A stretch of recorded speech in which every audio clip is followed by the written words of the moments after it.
トニー・チェイ。5カ国語を操り3つの大陸でキャリアを築いた男。アメリカの大学を卒業後 BCG シカゴに入社。ベンチャーキャピタルで100億円規模のファンド立ち上げに参画し、その後名門ウォートン MBA、 投資銀行、プライベートエクイティを経験した後、現在は AI スタートアップを創業。だが全てを経験したこの男にも落ちこぼれと呼ばれた時代があった。今回は韓国の山奥にある最難関の全寮制高校、トニーの母校をめぐり、そのルーツに迫る。よし。我々今どこにいるんですかこれ。我々は今ね、俺の高校、民族士官高校っていう韓国の、いわゆる名門全寮制の高校です。今回は、そのこにちょっと来ていろいろ解説しながら韓国のエリート全寮制って何やっていう話と、トニーの学生時代を振り返るってことで、多分ねこの学校の説明を聞いたら、俺がなんでこういう人間になったのか分かると思う。トニーはここにはいつからいつまでいたんだっけ。高校1年入学して、で2年生の前半ぐらいまでいて、その後名古屋に転校したんだけど、父親の赴任先のせいで。でも自分の人生の中で一番濃厚な1年だったから、ね、ぜひ日本人の皆さんにもすごい面白い学校なんで、ぜひ紹介したいです。じゃあちょっと早速回ってみましょうか。どうぞ。お願いします。そもそもここはどういう学校なの？ちょっと俺も含めて知らないから、ちょっとざっくり説明してもらっていい？そうだね、民族士官高校は、全校生500人ぐらい、450人、1学年150人ぐらいの学校で全寮制で、学校のモットーは、韓国の祖国を、祖国のリーダーになれる、そういう人材を、グローバル人材を育てたいっていうミッションで作られた学校で、だから学校のカンウォンドっていう韓国の北海道みたいな感じの田舎で、男女共学で、すごい厳しい入試プロセスを経て、合格率多分何%以下だろう。そもそも中学の全校全校トップ 5% じゃないと応募ができない。そうなの？そう全国の中学の成績トップ 5% の応募を受けて、そこからトッフル、数学オリンピアッド、科学オリンピアッド、いろんな、ね、ディベート受賞体験とか、そういうのを総合的なアメリカのコマンアプリケーションみたいな感じで書類選考して、その書類選考を通ったら、二次選考で学校にみんな来て、主催判別検査っていう試験があるの。ここで終日朝9時から午後まで5科目か6科目の試験を受けて、数学、科学、社会すべてで、その主催選抜検査の成績プラス、あとテクニカル面接とビヘイビアル面接両方やって、で最終的に体力テストそれを全部通ったら学校に入学できますっていう感じ。エリートオブエリートがもう集ってるわけね。そうだね。それで俺はなぜかラッキーで一応入学できてですね、すごい、トラウマ的な高校1年生をここで過ごしました。韓国のエリート学校ってこういう全寮制みたいなやつって何個かあるの？結構あるよ。俺知ってるの多分高校も MBB みたいな感じであって、ここがマッキンゼー。この学校はあと文武両道っていうのもすごい大事にしてて、勉強だけできるやつはいらない。入学試験の最終過程が5キロそうなんですよ。ここを、ずっと回って、これ5キロ走できない人は入れませんと。そういう5キロも走れない、基礎体力もないやつはちょっと人生の優先順位が間違ってるっていう創業者のフィロソフィーで、最後これだけ準備してる中学生もいるよ。面白い。さすがに走れなさすぎて。それは男女両方とも。部活とかはあるの？部活は韓国って部活結構弱いんだけど、この学校だけは非常に充実してる。ではまず周りにね、塾もないし、遊ぶとこもないし、何もないから部活をせざるを得ないっていう。見ての通り田舎でございます。何もない。全寮制ってさ、のエリート学校ってどういうスケジュールで動くの？まず朝6時半に起きて、テコンドーか剣道をやるんですよ。おう朝7時まおうで。で起きて着替えてジムまで走っていって、うん剣道かテコンドー30分やる。おうそこから始めてで寮に戻ってきて、うんシャワー浴びて授業が8時から始まります。うんで8時から午後3時とかまでは、普通の授業、で3時から5時までが部活で、第一次習セッションがディナーの後に7時から9時まで第一次集中セッションが7時から9時なので第二次習セッションが10時から12時でああ第3が12時から2時。第312時から2時それでもさ自習という名の強制でしょ、そういう強制だね。第1と第2は大体強制で、うん第3は強制ではないけど、だから忙しくない時は第3は寝てる人もいる。あでもそうだね。で2時に強制的にライトオフなんで、だからそういうほっとくとみんな朝3時4時まで勉強しちゃうから、あそう強制的にライトオフ、逆にそう停電させる。やばだからこの学校に入学するときに準備物の中の一つが、その非常用のキャンプ用のライティング、夜朝3時に勉強したりするときあるんで、期末試験とかあったらね、学校の勉強は普通の学校の勉強なの？その高校の一般的カリキュラムとは違うことやの？こういう動画をもっと見たいって人は我々インスタ、X、リンクドインもやっているので、ぜひ概要欄からチェックしてフォローしてみてください。 YouTube チャンネル登録、いいね、ハイプも忘れずにお願いしますそ。こだよ入学するときに国内班と国際班と分かれてて、で国内だったら韓国のカリキュラムが主になくて、ね。で国際だったら普通のアメリカの AP あを取ってて、あ、あとはその AP とかそれも普通の高校の課程がほぼ高校1年2年半ぐらいで終わっちゃうんで、結構ねみんな2年生以上になったら理系の方は授業じゃなくても自分の研究やってる、自分の論文出したりして、そう特にアメリカの大学に応募してる人は大体自分の研究の実績が必要だから、それを授業中にやってる。トニーはどういう高校生だったの？俺は国際で文系だったんで、普通にアメリカの AP 取って、あとはディベートが好きだったんで、英語ディベートとあとヒップホップの部活をやって俺ラッパーでしたマジで超恥ずかしいちょっとあとラップ披露してもらってあとはね特殊なのは国際国内両方ともこういうクラスルームで韓国伝統の音楽の楽器の勉強をします。韓国伝統の笛とか男性がやって、カヤ軍っていうこの紐系の、日本にも似たようなのがあったと思う。そうそんな感じ。それを女性が学ぶ。そういう伝統的な、あとは漢字。漢字の授業はもうほぼ韓国のほとんどの学校はないと思うんで、ここだけはやってる。テストとかどんな感じなの？それはね、毎学期14、15科目ぐらい取ってるから、期末試験とか中間試験とかになるともうマジやばくなって、1日3科目とか試験があるから、そのラストミニットで勉強しちゃうとダメなんだけど、俺性格的にラストミニットに座ってるんでマジ死にそうになって、多分その1週間毎日仮眠しかしてないと思う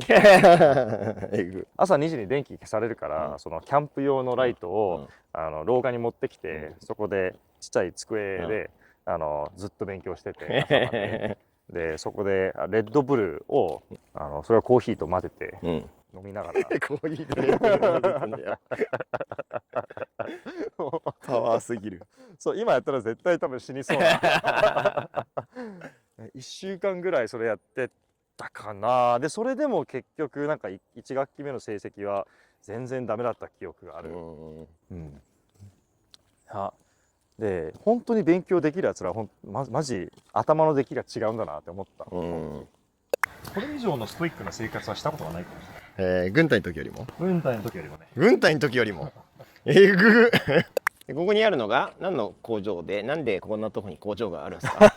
実はねこの学校は韓国の、乳製品を作る会社の創業者が韓国もイギリスのイートン校、アメリカのアンドーバー校みたいなこういう名門校を韓国にも作りたいっていう自分のミッションがあったので、この工場から作った牛乳を売ったお金でこの学校を作りましたっていう背景があります。で、だから設立された頃は学費も全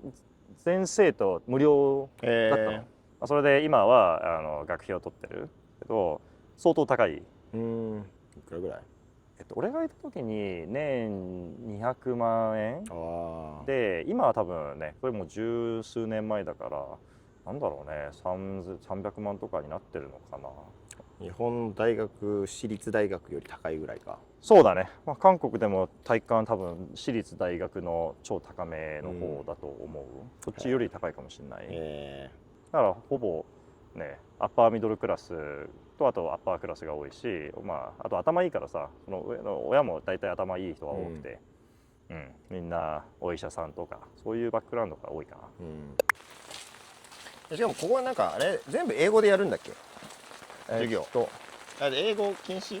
ここはね、韓国語禁止？韓国語、韓国歴史、あと韓国音楽以外の授業は全部英語。それ3つだけ韓国語。で、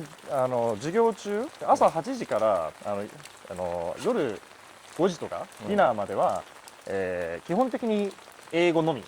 なってて、イングリッシュオンリーポリシーという EOP っていうポリシーがあって、それはみんな英語が流暢になって卒業してほしいという創業者の、ミッションで、学生の中でその英語を喋ってるかどうかをキャッチするゲシュタポみたいな部があって学生スパイがおるわけだ。そうそいつらの前で下手して韓国語喋っちゃったらバッテンもらう。バッテンもらうとどうなの？もらいすぎると退学になるんで、そうこの場合結構ねいろんな理由で退学になる。恋愛も禁止なんで、恋愛バレちゃったら退学になります。恋愛してた？恋愛してましたね。ちょっとねリスクトラレンスは幼い頃からちょっと高かったかもしれない。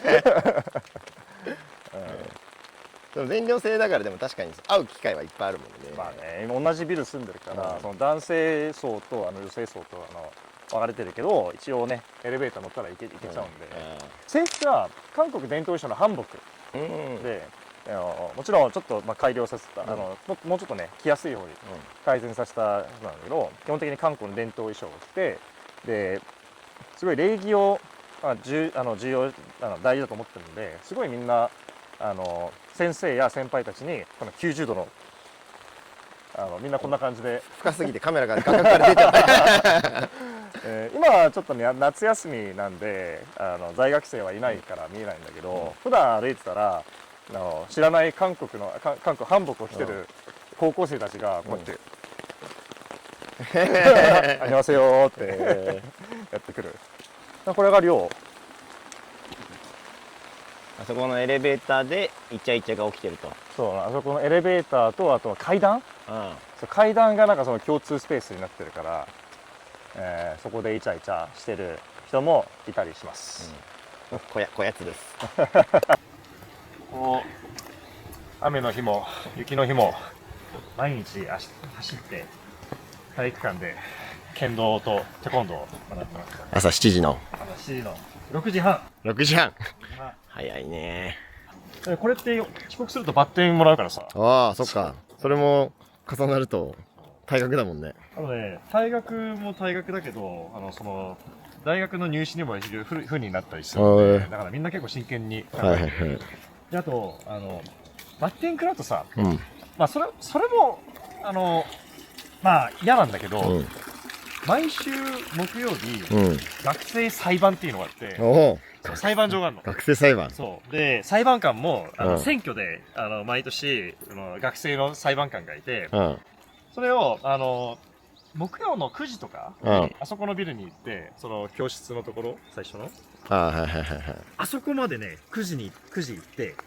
で自分の順番まで待って、わざわざ裁判を受けた後にバッテンがオフィシャルになるんで、クソ時間の無駄なわけ。そうでなんか自分このバッテンはアンフェアでしたという反論もできる。結構ねなんか社会の間接体験もできる。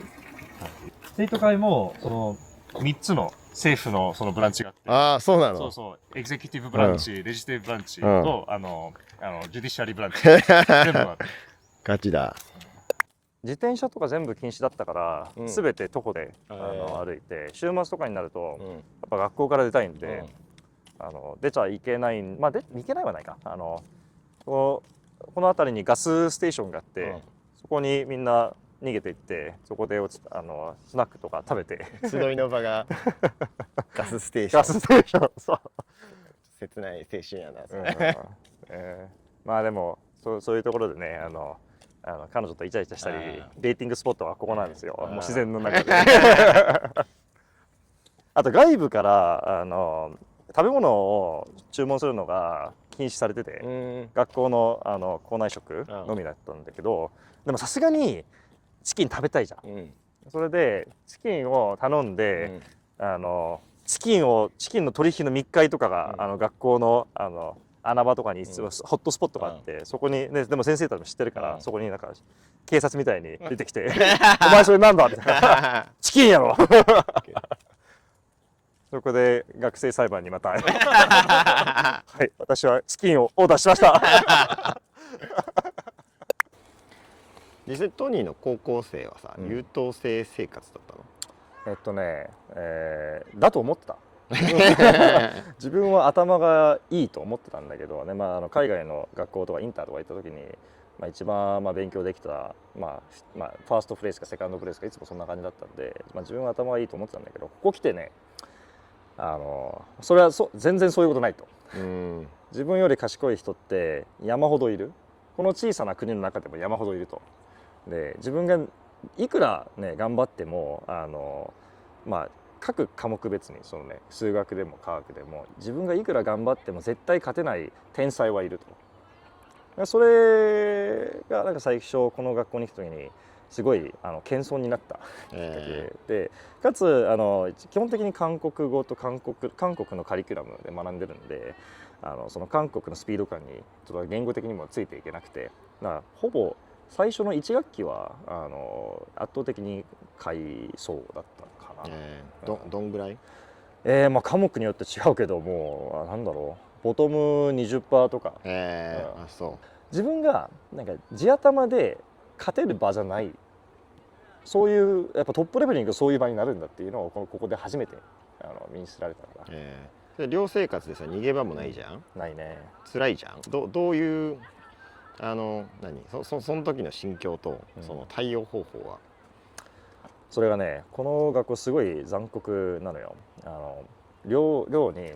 スイートがあって、ルームが2つあるわけ、でルームに入る時にデスクが3つあるんだけど、入ったらすぐ見えるデスクと、あとこっちのデスクと、あとそのドアの横側のデスクが123番ってあるんだけど、この配属が成績順なの。そうデスクが勉強机が。そう勉強机が。これはなぜかというと寮の管理者が入る時に、真っ先に見えるデスクが、一番みんな使いたくない机なわけ。なるほどね。そうでそこに一番勉強できないやつを配属する。で俺3番デスクだった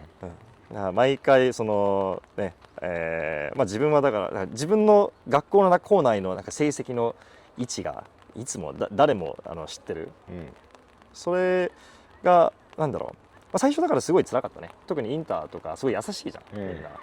でもここはもう容赦ないからさ、それ自分のそういう恥とか、なんだろう、失敗した時にの感じるその悲しさとか、感情的にちょっと鈍った感じですよ。そもそもトニーだから5年間インドとかにいて、帰ってきてなんでここの高校来ようと思ったの？この高校のことは韓国に帰ってきて初めて知って、面白そうじゃんって思って、自分の限界を試してみたいこれは韓国でも通用するのかっていう、仮説を試してみたくてなって、あとはこの学校ってもちろん英語も大事だし、いろいろ成績も大事なんだけど、韓国語がすごい流暢に喋れないとダメなんで、その外国人向けの韓国語その能力試験みたいなのじゃなくて、韓国のアナウンサーたち、そういう専門職向けの韓国の試験を、資格を取らないといけないんで、俺帰国子女だったからさ、自分の怪しかった韓国語を強制的にレベルアップするきっかけになったんで、だからなんだろう、いろんな意味で自分をもうちょっとレベルアップできるきっかけだと思って、頑張ってみた。ダメ元でもちろん、本当に受かると思ってなかったので、正直。ただ強みだったのは外国語が強いとか、ね、英語ができるとか、そういうところあったから、ワンチャンいけるかもしれないって感じで応募してみた。なるほどね。入試にトーフルも必要なんでしょ？そう入試にトーフルが必要で、合格生の平均合格点数が112でした。112。俺の学年の平均112。中学生でしょ？中学2、3年で受けたトーフル点数が112。とんでもないね。ね、わけわかんないよ。とんでもないね。そう。俺、たまたま119だったんで、そこで自分の差別化ができて。でも最低でもさ、105以下の人あんまりいなかったような気がする。やば。それがベースで、第三言語をみんな学んでるからさ、あとスペイン語とか日本語とか、ね、フランス語とか、それもある程度できてる人が多い。トニーってどんな高校生で子供だったの？ここでもティピカルな高校生ではなくて、その海外色が強すぎて、みんなあいつはなんかちょっと韓国人っぽくないとかでもそれもそうなのが、韓国住んだ時間的に多分 6年とか当時、覚えてないのも3年ぐらいあるし、だからその韓国色が強くなくて、あとすごいアクティブで部活とか頑張ったり、自分が好きな科目はめちゃくちゃ頑張ってたけど、嫌いな科目はそこまで頑張ってなかったかもしれない。教育課程でプログラミングを教えてたわけ。Java のクラスがあって、みんな強制的に You have to take it なんだけど、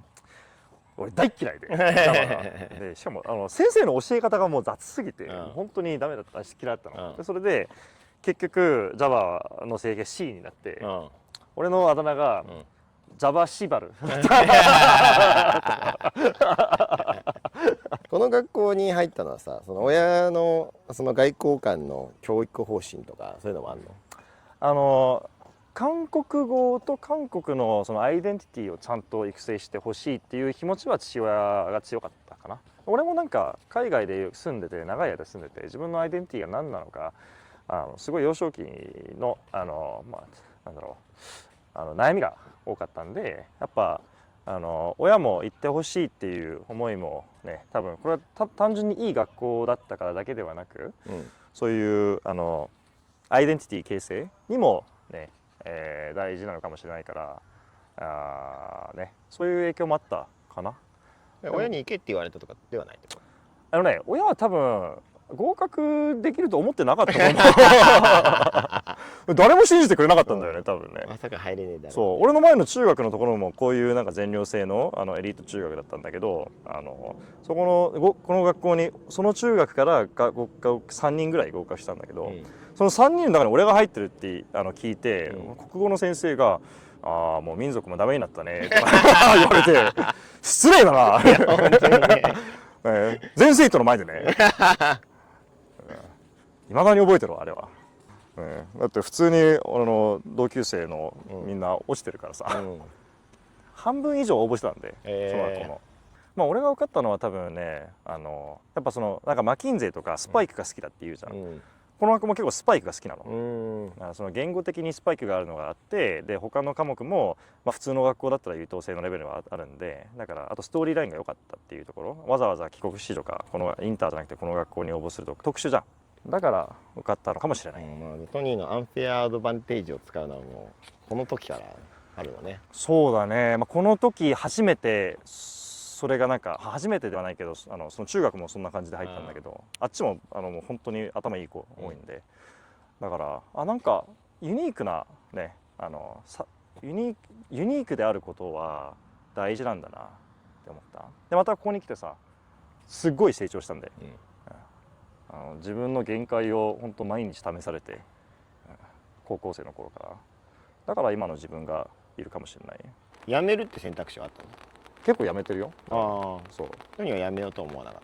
俺は辞めようとは思わなかったんだけど、まあ、結局転校したけどそれは父親の不倫先が、まあ、日本に決まってで一緒についてこいっていう形でだけど、じゃあそれにもさちょっと背景があって、韓国のセンター試験の模擬試験が毎学期あって、俺は韓国のセンター試験興味ないから適当にやったわけ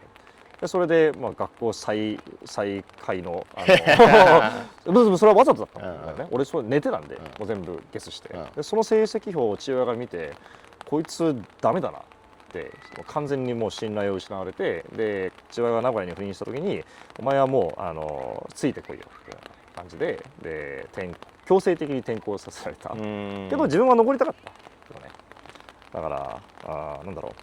う、答えになっていかないかもしれないけど、俺はずっとまあ頑張りたくて、あと2学期に自分が決めたのは、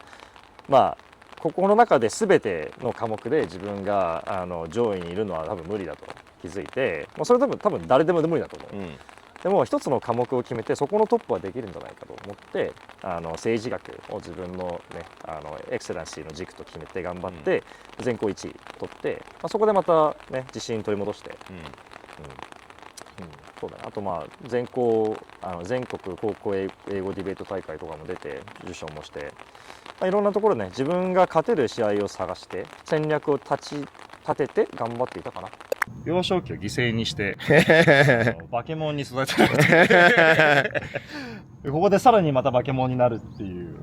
確かにまあ英才教育ってことだよね。まあ、それで良かったのかよくわかんないけどね。ああそう、自分の子供が入りたいって言ったらどう感じる？でもね、なんだろう、ちょっとそのトラウマは経験してほしいお前が今お前の人生幸せなんだよ、こんな世界もあるんだよそっちの方向で今でもその高校の1年しかいなかったけど友達ともつながってるし仲いいもんね。結構ねベストフレンド層はこの高校の人が多い。あそう、みんな結局ねアメリカでまた大学で会ったんで、そういうことね。結局 IB リーグみんな行って、そこでみんな MBB 応募しててそこで再会するんか。そこで再会してる。今後韓国にまた出張してトニーの友達たちにもねKLM 出身の友達インタビューしていきたいね。そうだね、楽しみだね、興味ある分野のある人いたらねちょっとコメント残してもらって、今日は僕の育ちのバックグラウンドの話だったんですけど、この動画で、僕がなぜこんな人間になったのかちょっとでも理解できたらなって思います。前の動画でも、自分がキャリアを、言語能力でどうやって切り開いていったのかを説明した動画もあるのでぜひ見てください。ではまた。